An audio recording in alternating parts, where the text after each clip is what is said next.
Polite Enquiries, Bell Reeve, the final day.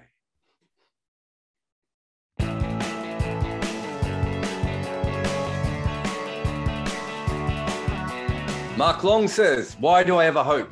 Oh, Roller, can I ask you a question? Did you actually genuinely believe at any stage that England were going to make 150? No, I think I genuinely believed at one stage that there was a chance England would threaten to take it into day 4. And I think they did actually briefly threaten to do that. There was a point just before tea where it did seem like, they were delaying the inevitable. But yeah, it all came crashing down and it was quite fun. Lazellen says, Silverwood, Giles, Harrison need to resign. Root, please give up the captaincy. You've lost the room. I mean, I've said this many, many times before. If you think Root's captaincy has anything to do with what just happened there, it might be the other 6 batters in the order that had a slightly bigger part of it. And also, Australia had a better bowling attack. Australia had a better bowling attack, bowling to a worse batting lineup. Generally, even Tom Harrison couldn't fix that. Although, I'm happy for him to be under pressure because CEOs should be under pressure. Harrison's going to go anyway, isn't he? The chat seems to be that there was a good chance he would have left at the end of this series if the ECB had a chairman, and I think he's probably going to go some point next year. From what people are saying, Harrison out, says Roller. There's your headline. I think Silverwood has to go as well, personally.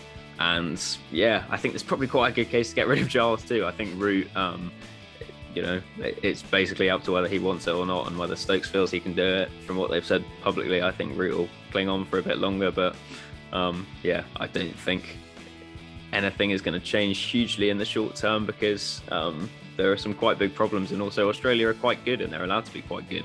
Mustafa says, if Khawaja proves himself as a great opener once again, does this Aussie 11 have the potential to dominate the world? Well, I don't know what you mean by great opener. He's just struggled, obviously, in this test when the conditions have been less favourable. He's obviously a brilliant player in the SCG. Also, I think he might do very well in Asia. But being a great opener these days is averaging 36 and not getting, concussion every second game. Like, it's a tough thing. There's no reason why someone like Khawaja can't average low 30s. Is Australia ready to dominate the world? I think that has a lot less to do with Khawaja and a lot more to do with Green. Zach says, will the 2021-22 Ashes be known as Boland's Ashes, like the 1981 were known as both of the Ashes? I think we'll see less documentaries on it, if I'm being completely honest. No, they'll probably just be buried as another Ashes where England came to Australia and everything went wrong. The real question is whether he can launch his own wine range in 20 years or so when he's soaring off into retirement. Lord Boland. Move over, Lord Takua. Shrina says, please order the England collapses of this series in the scale of funniest to haunting. I thought the one at the Gabba in the second innings is probably still the worst because that pitch was pretty good to bat on. And it's a pretty tough ask to actually rank all these collapses. I think England lost 99 wickets in the series. That's quite tough. Robert Drummond says, which test team has the best hair and why is it England?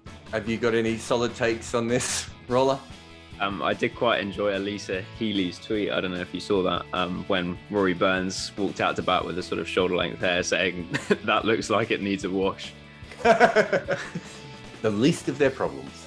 Matthew Begg says, does Cameron Green finish his career as a batter who bowls or a bowler who bats? Well, he'll probably finish his career as a batter who bowls, and I'll tell you why. Because by the end of his career, he'll be probably quite old and he'll probably be a little bit crocked. I think they're going to do exactly, I think England have followed this as well, is the callous treatment, which is you don't want them to bowl really more than 20 overs a game if you can. Obviously, sometimes that's going to be blown out the water. But you even saw in Adelaide, the way they went out of their way not to bowl him. They want him to bowl somewhere at the most 25 overs. But if it was up to them, they probably want 2 spells a game, I reckon.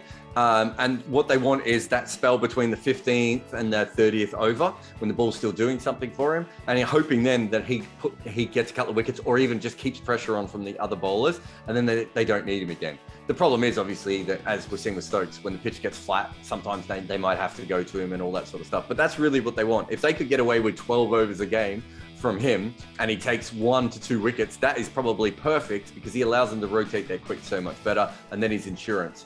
Peter says, besides Joe Root, which other batters are guaranteed a plane ticket to the West Indies? I think Bairstow is probably going to go. I think Stokes is going to go. You may say neither of those are specialist batters, which is fair.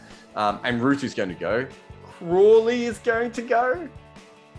Yeah, Crawley will go, surely. Centre Shock says, I'm already excited for the women's Ashes. Please talk about it and the favourites for winning it. I would say Australia is the favourites just because Australia is Australia.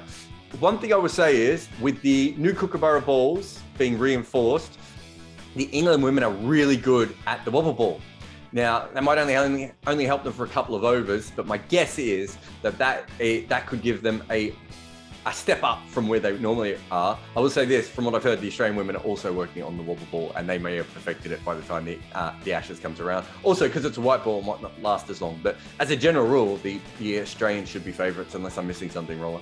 Yeah, no, there's also sort of very much parallels, echoes of the men's Ashes with poor preparation. I think just like it did in Queensland for England, it rained the second that England women started training for the first time, and Heather Knight was saying the other day that their preparation had been pretty poor. I think England could compete, but I think, yeah, Australia will go in as heavy favourites, and with good reason. Fahim says, polite inquiries is more interesting than English batting in this whole series. Agree. I think essentially when you look at it, Miller just faffed around a lot outside off stump. There was a lot of words from him, but did they really amount to much? Gardner, I think Gardner has good, positive intent. Is he of this level? We're going to find out in the future. And Roller, inexperienced, probably got a chance ahead of his time, hadn't done a lot at the domestic level. There was something there. As for my personal performance, I think I looked pretty good. But the only reason I looked really good was just because of, what I was up against, if we're being honest.